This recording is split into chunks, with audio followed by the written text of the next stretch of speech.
রাজধানীতে ঝটিকা মিছিল করার দায়ে কার্যক্রম নিষিদ্ধ আওয়ামী লীগ ও এর অঙ্গ সংগঠনের ২৪৪ নেতাকর্মীকে গ্রেফতার করেছে ঢাকা মেট্রোপলিটন পুলিশ।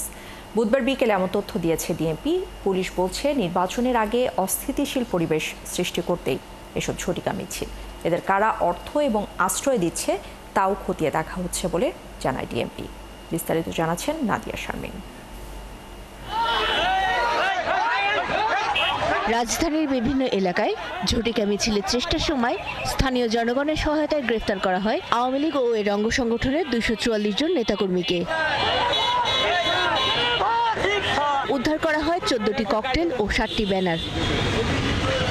এভাবে এখন পর্যন্ত আওয়ামী লীগ ও এর অঙ্গ সংগঠনের প্রায় ৫ শতাধিক নেতাকর্মীকে গ্রেফতার করা হয়েছে। বিকেলে ডিএমপি মিডিয়া সেন্টারে এমন তথ্যই জানান ঢাকা মেট্রোপলিটন পুলিশের অতিরিক্ত কমিশনার। তিনি জানান, এসব কার্যক্রম হচ্ছে আসন্ন নির্বাচনকে কেন্দ্র করে।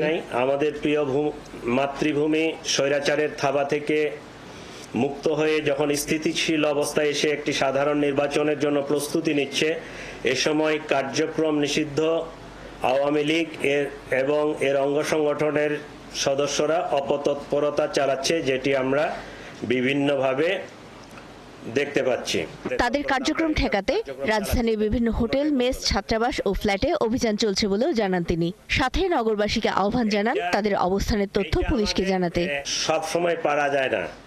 আপনি ওই যে ঢাকা শহর এত পপুলেটেড এবং এত সমস্যাবহুল, অনেক ফ্ল্যাট ফাঁকা আছে এবং অনেক নেতার ফ্ল্যাটও ফাঁকা আছে, তাদের আত্মীয় স্বজনেরও ফ্ল্যাট ফাঁকা আছে।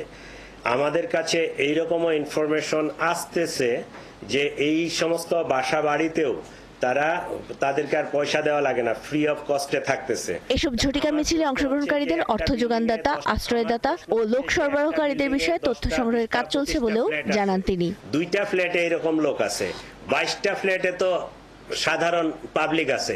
আপনারা আমাদেরকে হেল্প করেন না কেন? নাদিয়া শারমিন, ৭১, ঢাকা। যে অমুক বিল্ডিং এর